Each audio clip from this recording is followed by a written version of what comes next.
my name is Katie from the blog Hearts Content Farmhouse, and today what I'm going to show you how to do is how to make a solid bar of dish soap.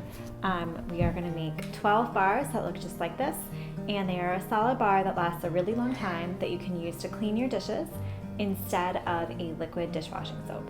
So this is not a substitute for something that goes in a dishwasher. This is for hand washing to keep by the sink. And it is a great money saver because they are really inexpensive to make, just pennies a bar. They clean really well, and they save you from having to buy lots of big, bulky, expensive liquid dish soap. This is a super easy soap recipe, great for beginners. And if you are a beginner, just to go over a few basic safety tips, you always want to wear gloves and eye protection whenever you are making soap. I don't always wear gloves, which is a really bad habit. If you're new to soap making, be aware that if you got soap batter or lye on your skin, it does burn pretty badly. So you really want to wear gloves, even if you are not a beginner. You want to always have your skin covered.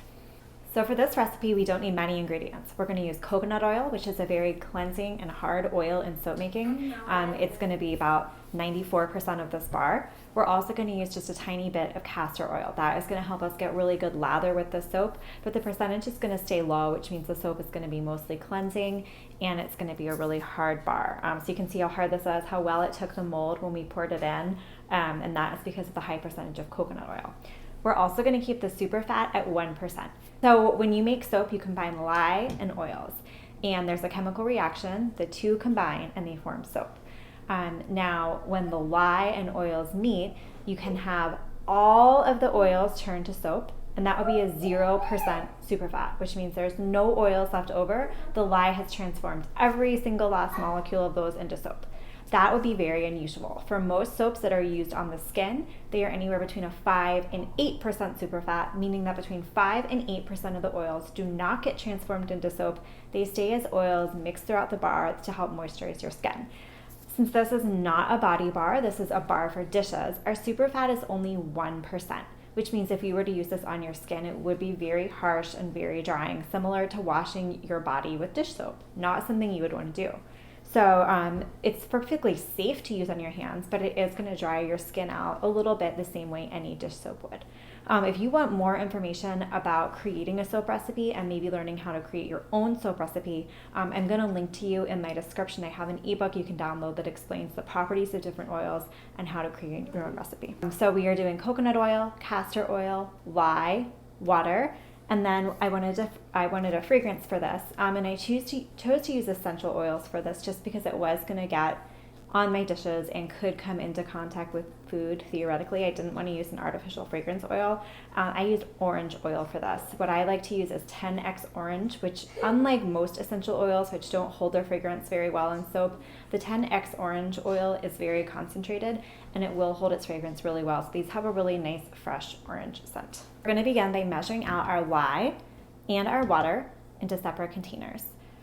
So for this recipe, we're doing 5.41 ounces of lye, and we are doing anywhere between 8 and 11 ounces of water.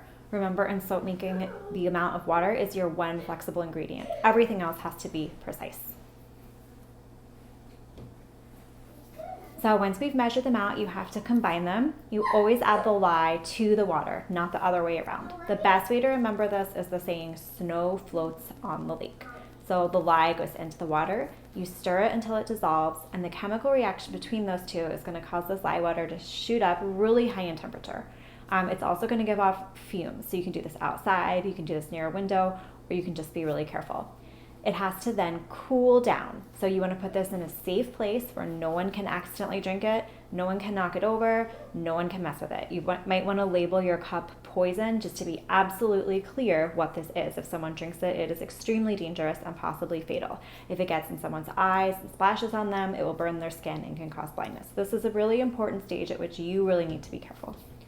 While your lye water is cooling, you want to melt and heat your oils to 140 degrees. So we're only using 2 oils. This is really easy. You should technically weigh these into separate containers and then combine them, but I always just weigh them straight into the pot. We're doing 29 ounces of coconut oil and 1 ounce of castor oil. So you melt until the coconut oil is melted.